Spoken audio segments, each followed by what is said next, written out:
Hi, this is Morgan Wade. I'm here at Woodward Camp in Pennsylvania. Vital had a poll on what tricks you guys wanted to learn. 360 Turndown's one, so I'm going to teach you guys how to do spin-roonies with turn-doonies in them.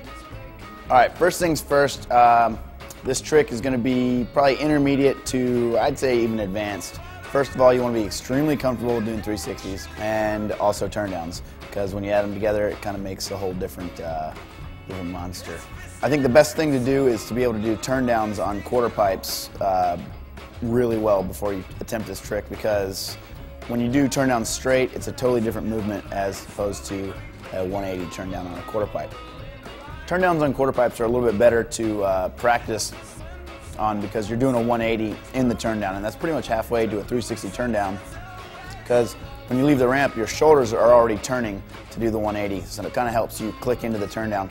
And it's really the same feel when you click into the turndown in a 360, because you're going to take off the lip, spin your shoulders, leave the bike behind a little bit, and just turn straight into a turndown, and hold that through probably about at least 90 to 180 degrees of the rotation before you come out of the turndown and learn the trick. You want to be extremely comfortable doing 360s where you know that you don't have to worry about doing a 3 on the jump. You know you're going to come in good. You don't have to worry about casing and hanging up and whatnot when you're first learning this trick, because you really don't want to case and hang up when you're in a full turndown. It doesn't feel good at all. I know from experience.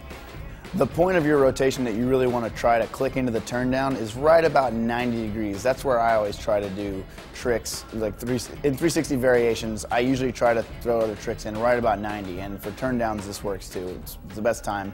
You just click right into it at 90, and it gives you a good, at least 180 degrees of rotation to actually hold the trick. So you want to get a nice long extension on the trick. So you want to hold that turndown as long as possible, and a lot of times you can crank it a lot farther if you give yourself a little bit more time. So I'd do it right at 90, hold it for about 180, and then pop out of it right at that last 90 so you can come in for a smooth landing.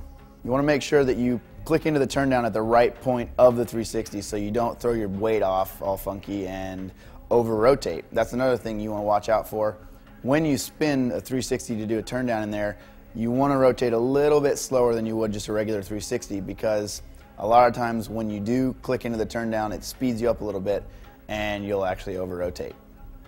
A lot of the thing that makes this trick, appealing to me anyway, is just the way that it looks as a finished product and also the way it feels in the air. One indication that will let you know that you're really getting the trick down is when you get the doyle burn.